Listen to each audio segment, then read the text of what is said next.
അന്തർജനം പ്രേത മാന്ത്രിക നോവൽ അധ്യായം 4. ഞാൻ ജഗൻ. കൂനൂർ മഠത്തിൽ നിന്നും മടങ്ങും വഴി അദ്ദേഹമാണ് എന്നെ ഇങ്ങോട്ടെത്തിച്ചത്. സമയം പോലെ വന്ന് കാണാനും പറഞ്ഞിരുന്നു. വന്നയാൾ ചിരിച്ചു. അറിയില്ലേ നിങ്ങൾക്ക് ശക്തൻ പാട്ടിയെ? ചിലപ്പോ ഒന്ന് പറയും, മറ്റൊന്ന് പ്രവർത്തിക്കും. ചിലപ്പോ മറ്റൊന്ന് പറയും, അപ്പോ തോന്നിയത് പ്രവർത്തിക്കും. ഒന്നും വേണ്ടാന്ന് വെച്ചാ അതിപ്പോ പറയുന്നതാ. ഓരോ നിമിഷം മനസ്സിങ്ങനെ അങ്ങനെ മാറിക്കൊണ്ടിരിക്കും. അദ്ദേഹത്തിന്റെ മനസ്സ് ഈ ഭൂമി മുഴുവൻ കറങ്ങുക.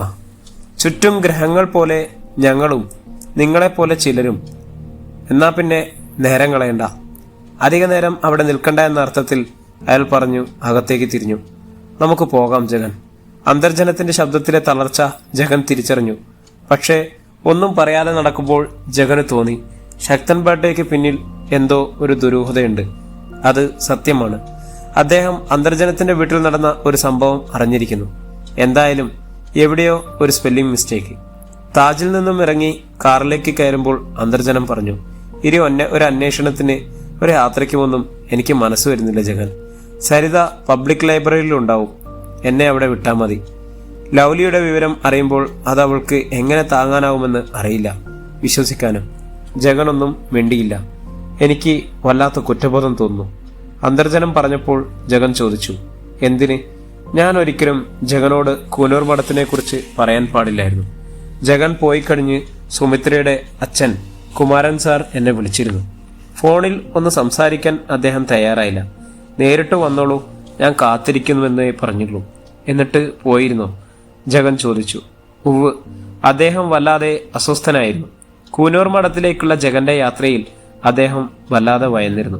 കണ്ണപ്പൻ മനബുദ്ധിയും വികൃതരൂപിയുമായ വെറും വിഡ്ഢിക്കൂഷ്മാണ്ഡമല്ല, കൂനൂർ മഠത്തിലെ 7 മഹാമാന്ത്രികരുടെ തലച്ചോറുമായി, അതും കാലത്തെ വെല്ലുന്ന അമാനുഷിക ശക്തിയുമായി ജനിച്ചവനാണെന്നുമുള്ളൊക്കെയുള്ള വിവരങ്ങൾ ആരോ അദ്ദേഹത്തിന് വ്യക്തമായി പറഞ്ഞു കൊടുത്തിരിക്കുന്നു.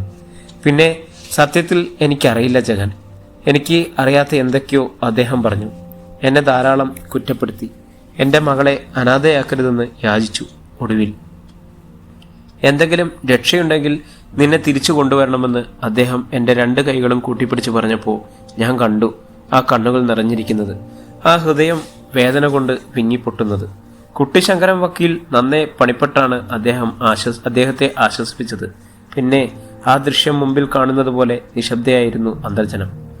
ജഗനും ഒന്നും മിണ്ടാൻ പോയില്ല. പെട്ടെന്ന് പൂക്കളും ദ്രവ്യങ്ങളും വിൽക്കുന്ന കടയുടെ മുമ്പിലെത്തിയപ്പോൾ അന്തർജനം പറഞ്ഞു, ഇവിടെ ഒന്ന് നിർത്തൂ ജഗൻ. 1 മിനിറ്റ് വണ്ടി ഒന്ന് ഒതുക്കിയിട്ടുള്ളൂ. ഞാനിതാ വരുന്നു. ഇന്ന് അമാവാസിയാണ്, അറിയില്ലേ? സരിതയുടെ ജനനം അമാവാസിയിലാണ്. കടുത്ത ദോഷവും കാലക്കേടുമാണ് അവൾക്ക്. ഇതൊന്നും പറഞ്ഞാൽ വിശ്വസിക്കില്ല. ഈശ്വരൻ കാക്കുമത്രേ. സന്ധ്യകളിൽ പുറത്തിറങ്ങരുതെന്ന് എത്ര ജ്യോത്സ്യന്മാർ പറഞ്ഞിരിക്കുന്നു. ഒന്നും കേൾക്കില്ല. 2 അരളിപ്പൂഹാരവും സാമ്പ്രാണിത്തിരിയും ഇത്തിരി കർപ്പൂരവും 1 കാൽക്കുപ്പി എണ്ണയും. അത് ദേവീക്ഷേത്രത്തിൽ എല്ലാ അമാവാസിക്കും സൂര്യൻ അസ്തമിക്കുന്നതിന് മുമ്പ് കൊടുക്കണമെന്ന് പറഞ്ഞിട്ടുണ്ട്. ഞാനത് വാങ്ങിവരാം. വീണ്ടും എന്തോ പറയാൻ തുടങ്ങി അന്തർജനം. പെട്ടെന്ന് ജഗന്റെ മൊബൈൽ ഫോൺ ഒന്നടിച്ചു. അതുവരെ ഇല്ലാത്ത തരത്തിലുള്ള ഒരു ശംഖുനാദത്തിന്റെ ring tone. Hello. Jagan phone കയ്യിലെടുത്തു വിളിച്ചു. മറുഭാഗത്തൊന്നും ഒരു മറുപടിയും കിട്ടില്ല. ദേഷ്യം വന്ന് ഫോൺ സീറ്റിലേക്ക് വെച്ച് അസ്വസ്ഥനായി. ഈ പഴഞ്ചൻ ഫോൺ മാറ്റേണ്ട കാലം കഴിഞ്ഞിരിക്കുന്നു ജഗൻ. നിനക്കാവുന്നില്ലെങ്കിൽ ഞാനൊരെണ്ണം വാങ്ങിത്തരാം. അന്തർജനം അല്പം പരിഹാസം കലർത്തി പറഞ്ഞു. ദേ, ഇവിടേക്ക് നിർത്തിയാൽ മതി. ജഗൻ വണ്ടി ഒരു വശത്തേക്ക് ഒതുക്കി നിർത്തി. അന്തർജനം ഡോർ തുറക്കാൻ തുടങ്ങുമ്പോൾ ദൂരത്തു നിന്നും ട്രാഫിക് പോലീസ് സുകുമാരൻ വണ്ടി അവിടെ ഇടരുതെന്ന് ദേഷ്യത്തിൽ അർത്ഥത്തിൽ കൈകാട്ടി. ഞാനങ്ങോട്ട് നീക്കിയിടാം. ദേ, അവിടെ ഒരു നിയമപാലകൻ നീതി കൃത്യമായി ചെയ്യുന്നത് കണ്ടില്ലേ? രാജ്യം പുരോഗതി പ്രാപിക്കാൻ ഇനി എന്തു വേണം? ജഗൻ വണ്ടി മുൻപിലേക്കെടുത്തപ്പോൾ 1 നിമിഷം കൊണ്ട് ഡോർ തുറന്ന് പുറത്തിറങ്ങി അന്തർജനം പറഞ്ഞു, ജഗൻ പോയിക്കോളൂ. സരിതമോൾ ഇരിക്കുന്ന പബ്ലിക് ലൈബ്രറിയെ എനിക്ക് സാധനങ്ങളും വാങ്ങി നടന്നു പോകാവുന്ന ദൂരമേ ഉള്ളൂ. എന്നാൽ പിന്നെ ഞാൻ വിളിക്കാം. പോലീസുകാരൻ ദൂരെ നിന്നും വിസിൽ നീട്ടി വിളിക്കുന്നതും വണ്ടി മാറ്റാൻ കൈകൊണ്ട് ആംഗ്യം കാട്ടുന്നതും കണ്ട് അന്തർജനം പറഞ്ഞു, എന്നാ പിന്നെ വൈകണ്ട ജഗൻ, പോയിക്കോളൂ. പോയി ഒന്ന് നന്നായി ഉറങ്ങ്. ഞാൻ വിളിക്കാം. ശരി. ഡോർ വലിച്ചടച്ച് അന്തർജനം നടന്നു. ജഗന്റെ മൊബൈലിലെ ശംഖുനാഥൻ മുഴങ്ങിക്കൊണ്ടിരിക്കുന്നു. മെല്ലെ മെല്ലെ ഏതോ അദൃശ്യ ശക്തിയുടെ ആജ്ഞ പോലെ ആക്സിലേറ്ററിൽ കാൽ കൊടുക്കാതെ വണ്ടി ഓടിക്കൊണ്ടിരിക്കുന്നു. അപ്പോൾ ജഗന്റെ മനസ്സിൽ ഒരു ചിന്തയുള്ളൂ, സരിതയെ ഏറ്റവും അടുത്ത നിമിഷം കാണുക. പബ്ലിക് ലൈബ്രറിക്ക് മുന്നിൽ കൂനൂർ മഠത്തിലെ കല്ലേരി കണ്ണപ്പന്റെ ആത്മാവും ജഗന്റെ ബാഹിരവുമായി കഴിയുന്ന ജഗന്നാഥൻ. ചില അപൂർവ നിമിഷങ്ങളിൽ ഇരുവരും അറിയാതെ ഒരു കടുംകൃത്യം നടക്കുമെന്ന് ചെമ്പകവല്ലി എന്ന യക്ഷിയുടെ പ്രവചനം നടക്കാനൊരുങ്ങുന്നു. പബ്ലിക് ലൈബ്രറിക്ക് ചുറ്റും വളർന്നു നിൽക്കുന്ന വർഷങ്ങൾ. എത്രയോ കഴിഞ്ഞ തണൽമരത്തിന് താഴെ കാർ ഒതുക്കി നിർത്തി ജഗൻ. അതെ, ജഗന് ഓർമ്മയുള്ളൂ. മൊബൈലിൽ ശംഖുനാഥം മുഴങ്ങുന്നു. കാതുകളിലൂടെ അത് തുളച്ചു കയറുന്നു. തുരുമ്പിച്ച കുടമണികൾ, നഷ്ടപ്പെട്ട ചിലങ്കകളും അടർന്നു വീഴുന്ന ആലിലകളുടെയും ശബ്ദം കേൾക്കുന്നു. സീറ്റിൽ തലചായ്ച്ച് കണ്ണടച്ചു കിടക്കുമ്പോൾ കണ്ടു കൂനൂർ മഠം. മനുഷ്യൻ കടക്കാത്ത, പക്ഷികൾ പറക്കാത്ത കൂനൂർ മഠത്തിന്റെ ശാപജന്മങ്ങൾ ആടിത്തിമിർത്ത ഭൂമി. ശിരസറ്റു വീണ കബന്ധങ്ങൾ, മുലകൾ ഛേദിച്ച അടിമപ്പെണ്ണുങ്ങളുടെ ആർത്തനാദം. കൈകാലുകൾ കെട്ടിയിട്ട് കൂനൂർ മഠത്തിന്റെ ബലിപ്പുരയിൽ പ്രായപൂർത്തിയാകാത്ത പെൺകുട്ടികളെ കരുത്തുള്ള പുരുഷത്വം കൊണ്ട് മുറിവേൽപ്പിച്ച് ആർത്തട്ടഹസിക്കുന്ന ദുഷ്ടമാന്ത്രികരുടെ കൊലച്ചിരി. കഴുത്തിലൂടെ പടർന്നിറങ്ങിയ ഏതോ വേദനയിൽ ജഗൻ ഞെട്ടിയുണ്ടെന്നു. അപ്പോൾ കണ്ടു കാറിനു നേരെ നടന്നു വരുന്ന സരിതാന്തർജനം. ജഗന്റെ കണ്ണുകളിൽ അവളുടെ മേൽവസ്ത്രമില്ല. വെളുത്തു തുടുത്ത മാംസളമായ നഗ്നത കണ്ട് ഒന്ന് ഭ്രമിച്ചു. കണ്ണുകളടച്ച് അത് കണ്ടില്ലെന്ന് നടിക്കാൻ ശ്രമിക്കുമ്പോൾ കാതുകളിൽ ആരോ മന്ത്രിക്കുന്നു. ജഗൻ, വിടരുത്, അവൾ നമ്മുടെ ആദ്യ ബലിയാണ്. അമാവാസിയുടെ ഇരുട്ടിൽ പിറന്നു വീണ പെണ്ണ്. പുരുഷനെ ഭരിക്കുന്ന, പുരുഷനെ അടിച്ചമർത്താൻ ശ്രമിക്കുന്ന, കെട്ടുതാലിക്ക് ദിവ്യത്വം കൽപ്പിക്കാത്ത പെണ്ണാണ് നമ്മുടെ ബലി. വിടരുത്, വിടരുത് അവിടെ. സരിത അടുത്തേക്ക് വന്നു. ഡോർ തുറന്ന് തല അകത്തേക്കിട്ടു. എന്താണ് എൻ്റെ ആശാനെ ഇവിടെ കടന്നൊരു ചുറ്റിക്കറങ്ങുന്നത്? ഒരു നിമിഷം കൊണ്ട് എന്തു പറയണമെന്നറിയാതെ ജഗൻ ഒന്ന് പരിഭ്രമിച്ചു. എന്താ, സ്വപ്നം കാണുകയാണോ? അതൊക്കെ പോട്ടെ, വേഗം വണ്ടിയെടുത്തേ. നമുക്ക് കോഫി ഹൗസ് വരെ പോയി ഒരു കാപ്പി കുടിക്കാം. ഇപ്പോൾ ചെന്ന നല്ല വെജിറ്റബിൾ കട്ട്ലേറ്റ് കിട്ടും. അമ്മ വരുമെന്ന് ഫോൺ ചെയ്തിരുന്നു. ഞാൻ ഇവിടുന്ന് ഇറങ്ങിയാൽ ഒരു കള്ളം പറഞ്ഞു, ഇറങ്ങിയെന്നൊരു കള്ളം പറഞ്ഞു. ഇന്ന് അമാവാസിയാണത്രേ, പിന്നെ പുറത്തേക്കില്ല. ഓരോരോ അന്ധവിശ്വാസങ്ങളെ. കാറിന്റെ കീയിൽ കൈവച്ചതേ ജഗന്റെ വണ്ടി സ്റ്റാർട്ടായി. ആക്സിലേറ്ററിലേക്ക് കാൽ വെച്ചതേയുള്ളൂ, കാർ നീങ്ങി. സ്റ്റിയറിംഗ് താനെ തിരിയുന്നു. കയ്യിലിരുന്ന മൊബൈൽ ഫോൺ ഓഫ് ചെയ്ത് സരിത പറഞ്ഞു. ആശ്വാസമായി. ഇല്ലെങ്കിൽ അമ്മ ഇപ്പൊ വിളി തുടങ്ങും. എന്താ എൻ്റെ ആശാനെ ഒന്നും മിണ്ടാത്തെ? സരിത ജഗനെ നോക്കി. അവൾ അങ്ങനെയാണ്. അത്ര അടുത്ത സുഹൃത്തുക്കളാണ് അവൾ. പിന്നെ എവിടെയായിരുന്നു? കൂനൂർ മഠത്തിലേക്ക് യാത്ര പോയി ഞങ്ങളെയൊക്കെ ഞെട്ടിച്ചു കളഞ്ഞല്ലോ. എന്തായാലും മടങ്ങിയെത്തിയത് തന്നെ അത്ഭുതം. ആശാനറിയോ, കൂനൂർ മഠത്തെക്കുറിച്ച് അമ്മ എഴുതിയതിൽ പിന്നെ നമ്മുടെ വീട്ടിൽ നടന്ന സംഭവിച്ച ദുരന്തങ്ങളൊക്കെ? അച്ഛൻ്റെ ദുർമരണം കഴിഞ്ഞ് രാത്രികളിൽ കണ്ണാടിച്ചില്ലിന് പുറത്ത് പൂർണ്ണ നഗ്നനായി ഒരു ചെറുപ്പക്കാരൻ നിഴൽ പോലെ പ്രത്യക്ഷപ്പെടുകയാണ് പോലും. അമ്മ എത്ര തവണ ഉറക്കത്തിൽ അലറി വിളിച്ച് ഞങ്ങളെ പേടിപ്പിച്ചിട്ടുണ്ടെന്നറിയോ? ഞാൻ അതൊന്നും അത്ര കാര്യമാക്കി എടുത്തിട്ടില്ല. അമ്മ കൂനൂർ മഠത്തെക്കുറിച്ച് എഴുതി തീർത്ത് അവസാന ചാപ്റ്റർ. നല്ല മഴയുള്ള ദിവസം. കൂനൂർ മഠത്തെക്കുറിച്ച് ഞാനൊന്നും ആലോചിക്കുക പോലും ഇല്ല. മടുപ്പല്ല, ഒരുതരം ഭയമത്രേ. ആശാനായതുകൊണ്ട് ഞാൻ പറയാം, നമ്മൾ തമ്മിൽ ഒരു കാര്യത്തിലും ഒളിച്ചുവെപ്പൊന്നുമില്ലല്ലോ. വെള്ളിയാഴ്ച രാത്രികളിൽ അമ്മ നന്നായി ഒരുങ്ങും. ഒരു 16 വയസ്സുപോലെ തൻ്റെ കാമുവിനെ കാത്തിരിക്കുന്നത് പോലെ. സന്ധ്യ മുതൽ മുറ്റത്ത് അങ്ങോട്ടും ഇങ്ങോട്ടും നടക്കും. നല്ല മുല്ലപ്പൂ ചൂടും, കരിയെഴുതും, കസവ് നേരിയതൊടുക്കും. എന്തിനെൻ്റെ ആശാനെ, കിടക്കയിൽ പാൽ വരെ കൊണ്ടുവന്ന് വെക്കും. രാത്രികളിൽ ഞാൻ കാതോർത്ത് നിൽക്കുമ്പോൾ എനിക്ക് കേൾക്കാം അമ്മ ആരോടോ കാര്യം പറയുന്നത്, കുടുങ്ങിച്ചിരിക്കുന്നത്. ഞാൻ മുട്ടി വിളിക്കാറില്ല. ഇന്നത്തെ കാലത്ത് നമ്മൾ പെൺകുട്ടികൾ ഇതിലൊക്കെ കയറി തലയിടുന്നത് അത്ര ശരിയാണോ ആശാനെ? എനിക്കിതറിയാമെന്ന് അമ്മയ്ക്ക് പോലും അറിയില്ല. സംഗതി രഹസ്യമാണ്. ആശാനോട് പറഞ്ഞതേ ഉള്ളൂ. ജഗൻ അപ്പോഴും ഒന്നും മിണ്ടിയില്ല. ജഗന്റെ തുടയിലേക്ക് വിരൽ കൊണ്ട് നുള്ളി സരിത പറഞ്ഞു. എന്തോ ഓർമ്മയില്ല ഇപ്പോൾ. സുമിത്രയിടത്തെക്കുറിച്ചാവും. എനിക്ക് അസൂയ ആശാനെ. സുമിത്ര എന്തോ ഒരു ചേർച്ച ആശാന്. പാവം, അച്ഛൻ്റെ മരണം വല്ലാതെ തളർത്തിയിരിക്കുന്നു സുമിത്രയെടുത്തിയെ. ഞാനിന്ന് രാവിലെ അവിടെ പോയിരുന്നു. ആശാനെ കാത്തിരിക്കുക കക്ഷി. എന്തായാലും ചായയും കട്ട്ലേറ്റും കഴിച്ച് വേഗം ചെല്ല്. കോഫി ഹൗസിന്റെ തുറന്ന മണൽപ്പരപ്പിൽ കാർ ഒതുക്കിയിട്ടു ജഗൻ. മുമ്പിൽ നടന്നു സരിത. ജഗൻ വേറെ ഏതോ ഒരു ലോകത്താണ്. കോഫിയും കട്ട്ലേറ്റും ഓർഡർ ചെയ്തത് സരിതയാണ്. നിശബ്ദമായി എന്തോ ചിന്തിച്ചിരുന്ന ജഗന്റെ കയ്യിലേക്ക് തട്ടിയുണർത്തി. ഉറക്കത്തിൽ ഞെട്ടിയുണ്ടെന്നതുപോലെ ജഗൻ ഉണ്ടെന്നു. എന്താ ആശാനേത്? ഏത് സ്വർഗലോകത്തിലായിപ്പോ? പെട്ടെന്ന് ജഗൻ സരിതയോട് ചോദിച്ചു. അച്ഛൻ മരിച്ചത് ഈ 16-നല്ലേ? സരിത അത്ഭുതം കുറിഞ്ഞു. എന്നിട്ട് പറഞ്ഞു, തെറ്റി, ഈ 16-നല്ല, കഴിഞ്ഞ 16-ന്. എന്താ ഇപ്പോൾ അങ്ങനെ ചോദിക്കാൻ? ദുർമരണമായിരുന്നു അല്ലേ? ജഗന്റെ ചോദ്യം കേട്ട് സരിത ഞെട്ടി വിളിച്ചു. ആശാനെ, എന്താ ഒന്നും അറിയാത്ത പോലെ? ഓർമ്മയില്ലേ? രാത്രിയിൽ അച്ഛൻ്റെ കാറിൽ വരുന്ന ഒരു ചെറുപ്പക്കാരൻ ലിഫ്റ്റ് ചോദിക്കുന്നു. സാധാരണ അതിന് തയ്യാറാത്ത അച്ഛൻ അതിന് തയ്യാറാകുന്നു. റെയിൽവേ ക്രോസിലിടിച്ച് മരണശൈലിയായ അച്ഛൻ മൂന്നാം ദിവസം മരണത്തോട് മല്ലടിച്ച് കാറിലേക്ക് കയറിയ ആ ചെറുപ്പക്കാരൻ കാറിന്റെ ഡോർ തുറക്കാതെ തന്നെ ആവിയായിപ്പോയി. അവസാനം അച്ഛൻ ആശാനോട് തന്നെയല്ലേ പറഞ്ഞത് കൂനൂർ മഠം എഴുതരുതെന്ന് ആ സ്ത്രീയോട് പറയാൻ? എന്ന് പറഞ്ഞാൽ എൻ്റെ അമ്മയോട്. അച്ഛൻ്റെ ശവദാഹം കഴിഞ്ഞ് എത്ര തവണ ആശാൻ ഇതിനെക്കുറിച്ച് എൻ്റെ അമ്മയോട് എന്നോടും ചോദിച്ചിരിക്കുന്നു. ഒക്കെ അറിയാവുന്ന ആശാൻ എന്താ ഒന്നും അറിയാത്തതുപോലെ? ശരിയാണ്, ഞാൻ ഓർക്കുന്നു എല്ലാം. ശ്രീദേവി അന്തർജനത്തിന്റെ കിടപ്പുമുറി, പിന്നെ നിന്റെ അച്ഛൻ, ഇടിച്ചു തകർത്ത റെയിൽവേ ക്രോസ്. ചിരിച്ചു ജഗൻ. മുന്നിൽ കൊണ്ടുവച്ച കോഫിയിൽ നിന്നും പറക്കുന്ന ചൂടാവിയെ നോക്കി ചിരിച്ചുകൊണ്ടേ ഇരുന്നു. അധ്യായം 8. സരിത. എന്റെ സരിത. ജനലിൽ നിന്നും അതുവരെ കേട്ടിട്ടില്ലാത്ത വാക്കും സ്വരവും കേട്ട് ഒന്നമ്പരുന്നു സരിത. എന്താ ആശാന ഇത്? സരിത അത് തമാശ രൂപത്തിലാക്കി. സരിതേ, ഞാനൊരു കാര്യം പറയട്ടെ. ആശാന് അതിനെന്താ പ്രത്യേക അനുവാദം? വല്ലതും വേണോ? എന്താന്ന് വെച്ചാൽ പെട്ടെന്ന് പറയും. ഇത് പറഞ്ഞിട്ട് സരിത സോസറും കപ്പും കയ്യിലെടുക്കുമ്പോൾ തന്റെ ശരീരത്തിൽ ഒരു വിറയിൽ തിരിച്ചറിഞ്ഞു. എന്തു പറ്റി ഈ ആശാന്? സരിത മനസ്സിൽ വിചാരിച്ചു. ആശാൻ ഒരിക്കലും തന്നോട് ഇങ്ങനെ പെരുമാറിയിട്ടില്ലല്ലോ. ജഗൻ പിന്നെയൊന്നും മിണ്ടാത്തതുകൊണ്ട് സരിത മെല്ലെ ജഗന്റെ മുഖത്തേക്ക് നോക്കി. ജഗൻ തന്നെ നോക്കിയിരിക്കുകയാണ്. പക്ഷേ ആ കൃഷ്ണമണികൾ, ആ തുടിക്കാത്ത കൺപോളകൾ, നനയുന്ന ചുവന്ന ചുണ്ടുകൾ. ചായ തണുക്കുന്നു. ആശാൻ ചായ കുടിക്ക്. ഞാൻ അമ്മയൊന്ന് വിളിക്കട്ടെ. സംഗതി എന്തോ പ്രശ്നമാണെന്ന് സരിതയ്ക്ക് തോന്നി. സരിത മൊബൈൽ ഫോൺ കയ്യിലെടുത്ത് ഓൺ ചെയ്യാൻ നോക്കി തുടങ്ങിയപ്പോൾ ആ കൈയിലേക്ക് പിടിച്ചു ജഗൻ പറഞ്ഞു, വേണ്ട, ഇപ്പോൾ ആരെയും വിളിക്കണ്ട. എനിക്കത് ഇഷ്ടമല്ല. അതൊരു ആജ്ഞയായിരുന്നു. ചുറ്റും ഇരിക്കുന്നവർ ശ്രദ്ധിക്കുന്നത് കണ്ട് സരിത ചിരിയോടെ പറഞ്ഞു, എന്നാ വേണ്ട, ഞാൻ ആരെയും വിളിക്കുന്നില്ല. ഈ ആശാന്റെ ഒരു കാര്യം. നേരം വൈകുന്നു, വരൂ നമുക്ക് പോകാം. ജഗൻ എഴുന്നേറ്റ് തുടങ്ങുമ്പോൾ സരിത പറഞ്ഞു, ആശാനൊന്നും കഴിച്ചില്ലല്ലോ. കട്ട്ലറ്റും ചായയും ഒന്നും. ബിൽ കൊണ്ടുവന്നപ്പോൾ 100 രൂപ എടുത്തു കൊടുത്തു. ബാക്കി വാങ്ങാൻ നിൽക്കാതെ വേഗത്തിൽ മറ്റേതോ ലോകത്തിലെന്ന പോലെ നിന്ന ജഗന്റെ കൈയിലേക്ക് പിടിച്ചു. വാ ആശാനെ, ഒരുമാതിരി റൊമാൻറ്റിക് മൂഡ് ഉണ്ടാക്കാതെ. അതും ഈ പ്രായത്തിൽ. ആ സുമിത്രയുടെ ശാപം വാങ്ങാൻ എനിക്ക് വയ്യ. ദേ, എന്റെ സ്വഭാവം അറിയാലോ. കാലത്തിന് മുന്നേ സഞ്ചരിക്കുന്ന പെണ്ണാന്നാ എല്ലാവരും പറയണേ.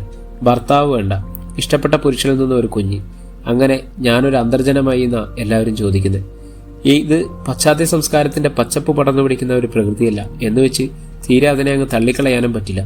എത്രയോ കാലമായി കാത്തിരിക്കുന്ന സുമിത്രയെടുത്തിയെ ഞാനെങ്ങനെ മറക്കും? ആശാൻ വന്നേ, എന്റെ സ്വഭാവം മാറ്റാതെ. അവൾ ജഗന്റെ കൈ പിടിച്ചു നടന്നു. ശരിക്കും ജഗന്റെ പിടിയിൽ നിന്നും രക്ഷപ്പെടാൻ അപ്പോൾ അവർക്ക് അങ്ങനെ ഒരു വഴിയേ ഉണ്ടായിരുന്നുള്ളൂ. ജഗൻ ഒരു പ്രത്യേക മാനസികാവസ്ഥയിലാണെന്ന് സരിതയ്ക്ക് മനസ്സിലായി. കോഫി ഹൗസിൽ നിന്നും ഇറങ്ങി സരിത പറഞ്ഞു, ആശാൻ പോയിക്കോളൂ, എനിക്കിവിടെ അടുത്ത് ഒരാളെ കാണണം. ദേ, ആ ബീച്ചിനടുത്ത്. ഞാനും വരാം. ജഗൻ വല്ലാതെ തിടുക്കം കാട്ടി. വേണ്ടെന്നേ, ഇവിടെ അടുത്തു തന്നെ. ജഗൻ പോയിക്കോളൂ, എനിക്കൊരു പ്രശ്നമില്ല. അത് പറ്റില്ല സരിത, എന്നെ ഇപ്പോൾ അനുസരിച്ചേ പറ്റൂ. പിന്നെ ഞാനൊരു കാര്യം പറയാം. ഇനി ഞാൻ ഒറ്റയ്ക്ക് സരിതയെ ഒരിടത്തും വിടില്ല. കാരണം ഇന്ന് അമാവാസിയാണ്. ഞാൻ പറഞ്ഞതൊക്കെ മറന്നിരിക്കും. അപ്പോൾ എനിക്ക് എന്തോ അങ്ങനെ ഒരു മൂഡ് തോന്നിട്ടാ. എൻ്റെ സുമിത്ര അറിഞ്ഞാൽ എന്നെക്കുറിച്ച് എന്താ കരുതുക? സരിതേ, നീ എന്നോട് ക്ഷമിക്ക്. സരിതയ്ക്ക് കഷ്ടം തോന്നി. സാരല്ല, കുമാരൻ സാറിൻ്റെ മരണം കഴിഞ്ഞിട്ടല്ലേ ഉള്ളൂ. ഇനി ഒരു വർഷത്തേക്ക് മംഗളകാര്യങ്ങൾ നടത്താൻ പാടില്ല. ഒരു വർഷം തികയുന്നതിൻ്റെ പിറ്റേ ദിവസം കല്യാണം. ഓക്കെ. പിന്നെ ഈ ഇടയ്ക്ക് മൂട് മാറുന്ന ഇപ്പോഴത്തെ ചില ചെക്കന്മാരുണ്ടല്ലോ, അവരുടെ ഞരമ്പ് സ്വഭാവമെടുത്ത ഈ ചെവി ഞാൻ പിഴുതെടുക്കും. സരിത ജഗന്റെ ചെവിക്ക് ഒരു ചെറിയ നമ്പരം സമ്മാനിച്ചു. ആ, ജഗൻ ഉറക്കെ നിലവിളിച്ചു. വാ, ഒരു പുത്തൻ പ്രണയക്കാരൻ വന്നിരിക്കുന്നു. സരിത ജഗനെയും കൂട്ടി കാറിനടുത്തേക്ക് നടന്നു. നടക്കുമ്പോൾ അവൾ ബുദ്ധിപൂർവ്വം പറഞ്ഞു, പാവം ശ്രീദേവി അന്തർജനം ഇപ്പോൾ നന്നേ ഭയന്നിട്ടുണ്ടാവും. ഞാനൊന്ന് വിളിച്ചു നോക്കട്ടെ. സോറി പറഞ്ഞെങ്കിലും ജഗൻ പ്രണയത്തിന്റെ മൂഡിൽ തന്നെയാണെന്ന് സരിതയ്ക്ക് തോന്നി. അവൾ ബാഗിൽ നിന്നും മൊബൈൽ കയ്യിലെടുത്ത് ഓൺ ചെയ്യാൻ ശ്രമിച്ചു. ഇതെന്തു പറ്റി? എന്റെ ദേവി, ഇത് ഓണാകുന്നില്ലല്ലോ. ആ, സാരമില്ല, ബാറ്ററി പോയിട്ടുണ്ടാവും. ആശാന്റെ മൊബൈൽ ഒന്ന് തന്നെ. വാ, അത് വണ്ടിയിലുണ്ട്, ഞാൻ എടുത്തു തരാം. അപ്പോൾ ജഗന്റെ കണ്ണുകളിൽ ഒരു തിളക്കം സരിത കണ്ടു. പക്ഷേ ഒന്നും പറയാതെ അവൾ ജഗന്റെ പിന്നാലെ നടന്നു. അപ്പോൾ അവളുടെ മനസ്സിൽ എത്രയും വേഗം അമ്മയെ വിവരമറിയിക്കുക എന്ന ചിന്ത മാത്രമായിരുന്നു. സരിത ജഗന്റെ പിന്നിൽ നടക്കുമ്പോൾ ജഗന്റെ ചുണ്ടിൽ ഒരു പുഞ്ചിരി വിടർന്നു. കണ്ണുകൾ തിളങ്ങി, കൃഷ്ണമണികൾ വികസിച്ചു. അപ്പോൾ ജഗന്റെ കാതിൽ ഒരു അദൃശ്യ ശക്തി മന്ത്രിച്ചു. നിന്റെ മൊബൈലിൽ സരിതയ്ക്ക് കൊടുത്തു. അതിൽ നിന്നും അവൾ അമ്മയെ വിളിക്കും. ശ്രീദേവി അന്തർജനത്തിന്റെ ഫോണിലേക്ക് കടന്നു ചെല്ലുന്ന മകളുടെ അവസാനത്തെ കൊളായിരിക്കും അത്. അവൾ സംസാരിക്കും, പക്ഷേ ഒന്നും അവളുടെ അമ്മ കേൾക്കില്ല. നിന്റെ ആദ്യത്തെ ഇര. കൂനൂർ മഠത്തിലെ ആരൂഢ ഗോപുരത്തിന് പുറത്തിരുന്ന് കഴുകൻ അവശകുനത്തിന്റെ ലക്ഷണം എങ്ങനെയോ തിരിച്ചറിഞ്ഞത് പെട്ടെന്നെ പറന്നകുന്നു. കാറിൽ കയറിയതും പിന്നെ തനിക്ക് നേരെ ജഗൻ വെച്ചു നീട്ടിയ മൊബൈലും മാത്രമേ സരിതയ്ക്ക് ഓർമ്മയുണ്ടായിരുന്നുള്ളൂ. അബോധാവസ്ഥയിൽ ആണ്ടുപോയ സരിത അന്തർജനത്തിനെയും കൊണ്ട് ജഗൻ പായുകയായിരുന്നു. നഗരത്തിനപ്പുറത്തെ കാലങ്ങൾക്ക് പഴക്കമുള്ള ശ്മശാനത്തിലേക്ക്. ഇലപൊഴിഞ്ഞ മരങ്ങൾ ദുരന്തങ്ങൾക്കും ദുഷ്കർമ്മങ്ങൾക്കും മൂകസാക്ഷിയായി കാവൽ നിൽക്കുന്ന ശവക്കോട്ടയിലേക്ക്. മഴയുടെ തണുത്ത കാറ്റ് വീശിക്കൊണ്ടായിരുന്നു. ഇപ്പോൾ രാത്രി 12 മണി കഴിഞ്ഞിരിക്കുന്നു. ശവക്കോട്ടയിൽ ആരോ കത്തിച്ചുപോയ അനാഥപ്രദങ്ങൾ കത്തിക്കൊണ്ടേയിരിക്കുന്നു. കാടും പടർപ്പും പടർന്നു പിടിച്ചു കിടക്കുന്ന ശവക്കോട്ടയിലേക്ക് ആരും അങ്ങനെ പോയി ശവം കത്തിക്കാറില്ല. വിജനമായ ആ പ്രദേശം, ഇടിഞ്ഞു പൊളിഞ്ഞ ഒരു ജീർണത പിടിച്ച ബംഗ്ലാവിനുള്ളിൽ കത്തിച്ചു വെച്ച 2 പന്തങ്ങൾക്ക് നടുവിൽ കാൽമുട്ടുകൾ മടക്കിപ്പച്ച് തലകൊമ്പിട്ട് ഇരിക്കുകയാണ് ജഗൻ.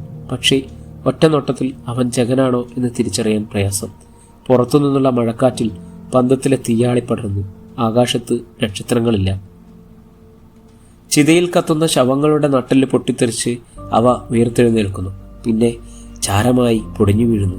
ശവക്കോട്ടയുടെ ഉള്ളിൽ സരിതാന്തർജനം ഒരു അദൃശ്യ സാന്നിധ്യത്തിന്റെ ശക്തിയിൽ നഗ്നയായി വസ്ത്രങ്ങൾ ഊരിയെറിഞ്ഞ് തലചായ്ച്ചിരിക്കുന്നു. ജഗന്നാഥന്റെ അടുത്തു വന്നിരുന്നു. അവന്റെ ചെമ്പിച്ച തലനാരുകളിൽ വിരലോടിച്ച് അവന്റെ പിന്നിലേക്ക് മുട്ടുകുത്തിയിരുന്നു. പുരുഷൻ തൊടാത്ത അവളുടെ മാറിടം കൊണ്ട് അവനെ സ്പർശിച്ചു. പിന്നെ അവന്റെ കാതുകളിലേക്ക് ചുണ്ടുകൾ കൊണ്ട് ഊഴ്ന്നിറങ്ങി മന്ത്രിച്ചു. കണ്ണപ്പ, കാമമൃതപാതലഹരി ചെല്ലി നീ എൻ്റെ കാമമുണർത്തി. എനിക്ക് നിന്നെ അറിയണം. നിന്റെ വികാരത്തിന്റെ ചൂടറിയണം. നിന്റെ കിതപ്പിൽ താളമറിയിക്കണം. നിന്റെ വിയർപ്പ് എൻ്റെ മാറിലേക്ക് വീണുറയുമ്പോൾ എൻ്റെ കന്യകത്വത്തിന്റെ മതിൽക്കെട്ട് ഭേദിച്ച് നീ എൻ്റെ നെഞ്ചിലേക്ക് തളർന്നു വീഴണം. എനിക്കറിയാം, പിന്നെ ഞാൻ ഉണരില്ല. ഈ ജന്മം ഞാൻ നിനക്ക് തരുന്നു. ഇതെന്റെ കർമ്മമാണ്. പൂർവജന്മ പാപം ഞാൻ കാണുന്നു. കൂനൂർ മഠത്തിന്റെ നടപ്പടിയിൽ വിശന്നു കരയുന്ന കണ്ണപ്പനെ, വികാരം തണുപ്പിക്കാൻ സ്വന്തം പുരുഷത്വം പിച്ചു ചീന്തിയ കണ്ണപ്പനെ, ഞാൻ നിന്റെ വൈകൃതം കണ്ട് പകച്ചുപോയ 12കാരി ശകുന്തളയാണ്. നിന്റെ കിടപ്പറയിൽ വെച്ച് നിന്നെ കൊല്ലാൻ ശ്രമിച്ച ശകുന്തള. പക്ഷേ നിന്നെ ഇന്നെനിക്ക് വേണം. അവൾ അവൻ്റെ കാതുകളിൽ കടിച്ചു. നാവുകൊണ്ട് ഉഴുതുമറിച്ചു. വികാരം താങ്ങാനാവാതെ അവൻ പിന്നിലേക്ക് മലർന്നു വീണപ്പോൾ ചെമ്പകത്തിന്റെ ശബ്ദം കേട്ടു. കണ്ണപ്പ, കണ്ടില്ലേ ശക്തി? കൂനൂർ മഠത്തിന്റെ ചുമരുകൾക്കുള്ളിൽ മാന്ത്രിക വിദ്യയുടെ അഹങ്കതയിൽ ഏകാധിപതിയായി ജനിച്ച കല്ലേരി കണ്ണപ്പൻ എഴുതി സൂക്ഷിച്ച മാന്ത്രിക ശക്തി. മുജ്ജന്മത്തിൽ ആക്ഷേപിച്ചുപോയ പെൺകുട്ടികൾ നിന്റെ മുമ്പിൽ വന്ന് രതിസുഖത്തിന് കെട്ടിപ്പുണരുന്നു. പക്ഷേ ഓർക്കണം, ഇവൾ ബലിയാണ്. കൂനൂർ ബുദ്ധദേവതയ്ക്ക് കൊടുക്കുന്ന ദക്ഷിണയാണ് ഇവൾ. അറിയാമല്ലോ, ഒരിക്കലും നിന്റെ നിശ്വാസം അവളുടെ പൊക്കിൾ കൊടിയിൽ ഏൽക്കരുത്. രതിയുടെ ഉച്ചാവസ്ഥയിൽ അവൾ ഉറക്കെ അലറും. ഉന്മാദം കൊണ്ട് നിന്നെ കെട്ടിവരിയും. അപ്പോ നീ ചെല്ലും. അപ്പോൾ നീ നിബന്ധ പാലായനത്തിന്റെ കൊടുമുടിയിലേക്ക് താണു പോകരുത്. പകരം ദ്രുതപാലായന മന്ത്രം ചൊല്ലി പച്ചജീവനോടെ ഇവളെ അഗ്നിയിലേക്ക് എറിയണം. വേഗമാവട്ടെ കണ്ണാ. ശകുന്തള മന്ത്രിക്കുന്നു. കണ്ണാ, എനിക്ക് കുളിരുന്നു. കൂനൂർ മഠത്തിന്റെ സംഭ്രമജക്കട്ടിൽ നീ എന്നെയും കാത്തിരിക്കുന്നു. ഞാൻ ഓർക്കുന്നു, പൊന്നും പണവും വാരിക്കൊടുത്ത് നീ എന്നെ കൊണ്ടുപോയി. പക്ഷേ നിനക്കറിയോ, അന്ന് രാത്രി നിന്റെ വൈകൃതം മറന്ന് ഇരുട്ടിൽ മറഞ്ഞു നിന്ന് നിന്നെ പ്രണയിച്ച ഒരു യക്ഷിയുണ്ടായിരുന്നു. തൃക്കാക്കര മനയിലെ യക്ഷി. അവൾ എന്നോട് പറഞ്ഞു, നീയും രമിച്ചാൽ ഞാൻ പ്രസവിക്കുന്ന കുഞ്ഞ് നിന്നേക്കാൾ വികൃതരൂപിയുമായി ഭ്രാന്തമായിരിക്കുന്നു. അതുകൊണ്ട് നിനക്ക് ഞാൻ അവൾ തന്ന വിഷം കലക്കി തന്നു. നീ അത് വാങ്ങിക്കുടിച്ചു. പക്ഷേ ബാക്കി നീ എന്നെ കുടിപ്പിച്ചു. നീ എന്നെ കടന്നു പിടിച്ചപ്പോൾ ഞാൻ നിന്നെ പിടിച്ചു തള്ളിയിലിട്ട് ഇരുട്ടിലേക്ക് ഇറങ്ങിയോടി. പക്ഷേ കൂനൂർ മഠത്തിന്റെ അതിർത്തി കടക്കുന്നതിന് മുമ്പ് ഞാൻ പിടഞ്ഞുവിട് മരിച്ചു. ഇതെന്റെ പുനർജന്മമാണ്. നിന്നോട് ചെയ്തതിന്റെ പാപം തീർക്കാൻ ഈ ജന്മം ദൈവം തന്ന ശിക്ഷയാണിത്. ഇനി എനിക്ക് ജനിക്കണ്ട. നീ എന്നെ ഇണചേർന്ന് ബലി കൊടുത്തോളൂ. അവൾ വിരലുകൾ അവന്റെ അരക്കെട്ടിലേക്ക് വെച്ചു മെല്ലെ താഴേക്ക് തലോടി. പിന്നെ ഒരു സിൽക്കാര ശബ്ദത്തോടെ അവനിലേക്ക് ഇറങ്ങിപ്പോയി. കൊടുങ്കാറ്റിന്റെ ശബ്ദത്തിൽ അവൻ കിതച്ചു. ഈ ഭൂമി കുലുങ്ങിയാടി. ആകാശം അവനെ മറതീർത്തു. അഗ്നിയുടെ വെളിച്ചത്തിൽ അവൻ ഓർത്തെടുത്തു. ശകുന്തളയെ അവൻ കണ്ടു. കാലങ്ങൾക്ക് മുമ്പ് ഒരു രാത്രിയിൽ തന്റെ കിടപ്പറയിൽ നിന്നും ഇറങ്ങിയോടിയ ശകുന്തളയെ. വിധി, ഇതാണ് വിധി.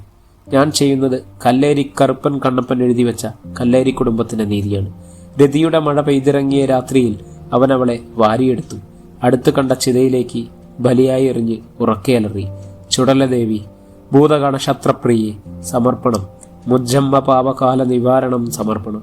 ബീജപാപം സമർപ്പണം. Cream cream. മഴ തകർത്തു പെയ്തു. ഒരു കണക്ക് തീർത്തെടുത്ത് കനത്തോടെ അവൻ ആ ശവപ്പറമ്പിലെ മണ്ണിൽ കമന്നു വീണു കിതച്ചു കിടന്നു. DYSP നടരാജപിള്ളയുടെ മുമ്പിലിരുന്ന് ശ്രീദേവി അന്തർജനം പൊട്ടിക്കരഞ്ഞു. സരിതയെ കാണാതായിട്ട് ഒരു രാത്രി കഴിഞ്ഞിരിക്കുന്നു. ഒരു സഹായത്തിന് ഓടിയെത്തുന്നതാണ് ജഗൻ. ജഗനും എവിടെയാണെന്നറിയില്ല. കണ്ണിൽ നിന്നും ഒഴുകുന്ന കണ്ണുനീർ കസവ് നേരിയതിന്റെ തുമ്പുകൊണ്ട് തുടച്ചു മാറ്റിക്കൊണ്ടിരുന്നു ശ്രീദേവി അന്തർജനം. ശ്രീദേവി, നിങ്ങൾ വിഷമിക്കാതിരിക്കൂ. സരിത എനിക്ക് മറ്റാരെങ്കിലുമാണോ? എല്ലാ സ്റ്റേഷനിലേക്കും മെസ്സേജ് കൊടുത്തിട്ടുണ്ട്. ഞാനൊന്ന് ചോദിച്ചോട്ടെ? ചോദിക്കുന്നത് കൊണ്ട് മറ്റൊന്നും തോന്നരുത്. ഇപ്പോൾ ഒരു പോലീസ് ഉദ്യോഗസ്ഥനായിട്ടല്ല ഞാൻ സംസാരിക്കുന്നത്, ഒരു മൂത്ത സഹോദരനാണെന്ന് തന്നെ കരുതിക്കോളൂ. അന്തർജനം ആകാംക്ഷയോടെ നടരാജപിള്ളയുടെ മുഖത്തേക്ക് നോക്കി. അവരുടെ കണ്ണുകളിൽ കരഞ്ഞു കലങ്ങിയിരിക്കുന്നു അയാൾ ശ്രദ്ധിച്ചു. താൻ സരിതയെക്കുറിച്ച് എന്തെങ്കിലും ചോദിച്ചാൽ ശ്രീദേവി വിങ്ങിപ്പൊട്ടിക്കരയും. ആ അവസ്ഥയിലാണവർ. എന്നാലും ചോദിക്കാതെ തരുന്നില്ല. സരിത അന്തർജനത്തിന് പെൺകുട്ടിയുടേതായ ലജ്ജയോ അതിനു തക്ക ഒതുക്കമോ ഉണ്ടായിരുന്നില്ല. ഒരാണായി നടക്കാനായിരുന്നു അവൾക്കിഷ്ടം. എനിക്ക് തോന്നിയിട്ടുണ്ട്, ഞാൻ അവളുടെ അച്ഛൻ്റെ സുഹൃത്താണ്, നിങ്ങളുടെ കുടുംബത്തിൻ്റെയും. ഒരു നിമിഷം നടരാജപിള്ള അത് ഓർക്കുകയായിരുന്നു. ഒരു ദിവസം യാദൃച്ഛികമായി ഒരു ഫ്ലാറ്റിൽ വെച്ച് സരിതയെ കണ്ടതാ. ഇവിടെ ആരാ ഉള്ളത്, എന്താ വിശേഷം എന്ന് ചോദിച്ചപ്പോൾ യാതൊരു കൂസലുമില്ലാതെ എന്നോട് പറഞ്ഞു, അമ്മ വീട്ടിലില്ല, കൂനൂർ മഠത്തിൽ നിഗൂഢത തേടിയുള്ള യാത്രയിലാണ് എന്ന് പറഞ്ഞാൽ മനസ്സുകൊണ്ട് എഴുതുമ്പോൾ അമ്മ ഈ ലോകത്തൊന്നുമില്ല. നമുക്ക് അറിയാത്ത ഫാന്റസിയുള്ള ഒരു തലം കണ്ടെത്തും. വായി നിറച്ച് ബലൂൺ അന്തരീക്ഷത്തിൽ പറക്കില്ലേ, അതുപോലെ. പിന്നെ നിലത്ത് വരാൻ കുറച്ച് സമയമെടുക്കും. എൻ്റെ സുവർണ കാലഘട്ടം എന്ന് പറയുന്നത് ഈ സമയമാണ്. ഇടയ്ക്കൊരു സിഗരറ്റൊക്കെ വലിച്ച് ഇത്തിരി വഴിവിട്ടുള്ള ജീവിതം എന്ന് വെച്ച് അങ്കിൾ പേടിക്കണ്ട. ഞാനിപ്പോഴും എൻ്റെ ജീവിതത്തിലെ ചെറുക്കനെ കണ്ടെത്തിയിട്ടില്ല. ഒരു പെണ്ണിനെ ആദ്യമായി ഇഷ്ടപ്പെട്ട് ജീവിക്കാൻ കൊതിക്കുന്ന, അവൻ്റെ കുഞ്ഞിനെ പ്രസവിക്കാൻ കൊതിക്കുന്ന ഒരുത്തനെ ഞാൻ എന്നെ കൊടുക്കൂ. അപ്പോൾ വരട്ടെ അങ്കിൾ. അവൾ പടിയിറങ്ങിപ്പോയി. അന്തർജനത്തിൻ്റെ തേങ്ങൽ കേട്ടാണ് നടരാജൻ പിള്ള ഓർമ്മയിൽ നിന്നും ഞെട്ടിക്കൊണ്ടിരുന്നത്. കരയരുത്, ഞാൻ ചോദിക്കാമെന്നത്, സരിതയ്ക്ക് ഈ പ്രായത്തിൽ പെൺകുട്ടികൾക്ക് തോന്നുന്ന വിധം ആരോടെങ്കിലും ഒരു പ്രേമമോ മറ്റോ? ഇല്ല പിള്ള സാർ, അവൾക്ക് അതിലൊന്നും അത്ര വിശ്വാസമില്ല. പ്രേമജീവിതം കാർന്നു തിന്നുന്ന കാട്ടുതീയാണെന്ന് കവിത തന്നെ അവൾ എഴുതിയിട്ടുണ്ട്. നടരാജപിള്ളയ്ക്ക് പിന്നെയൊന്നും പറയാനുണ്ടായിരുന്നില്ല. എനിവേ, ശ്രീദേവി പോയിക്കോളൂ. ഇപ്പോൾ തൽക്കാലം മീഡിയയെ അറിയിക്കരുത്. കാണാതെ ഇത് നമ്മുടെ കുട്ടിയാണ്. ഓരോ തലതിരിഞ്ഞന്മാർ അവരുടെ താല്പര്യങ്ങൾക്കനുസരിച്ചും ചിന്തകൾക്കനുസരിച്ചും കഥകൾ പടച്ചെടുക്കും. ശ്രീദേവി അന്തർജനം എഴുന്നേറ്റു. തൊഴുതിറങ്ങുമ്പോൾ DYSP ഓഫീസിന്റെ മുറ്റത്ത് കാർ നിർത്തി. ഇറങ്ങി വരുന്നത് ജഗൻ. പാറിപ്പറന്ന അവന്റെ തലമുടയും ക്ഷീണത്തിന്റെ മുഖവും. ജഗനെ കണ്ടപ്പോൾ ശ്രീദേവി അന്തർജനത്തിന് താങ്ങാനായില്ല. അവർ പൊട്ടിക്കരഞ്ഞുകൊണ്ട് അവന്റെ ശരീരത്തിലേക്ക് ചാരി നിന്ന് തേങ്ങിക്കരഞ്ഞു. പ്രിയമുള്ളവരെ, ഈ അധ്യായം ഇവിടെ തുടരുകയാണ്. അടുത്ത അധ്യായത്തിനായി നമ്മുടെ ചാനലൊന്ന് സബ്സ്ക്രൈബ് ചെയ്യുക, ബെല്ലൈക്കൺ അമർത്തുക, കൂടെ കൂടുക. നിങ്ങളുടെ കമൻറ്റുകൾ എന്തു തന്നെയായാലും രേഖപ്പെടുത്താൻ മറക്കരുത്. അപ്പോൾ വീണ്ടും കാണും വരേക്കും നന്ദി, നമസ്കാരം.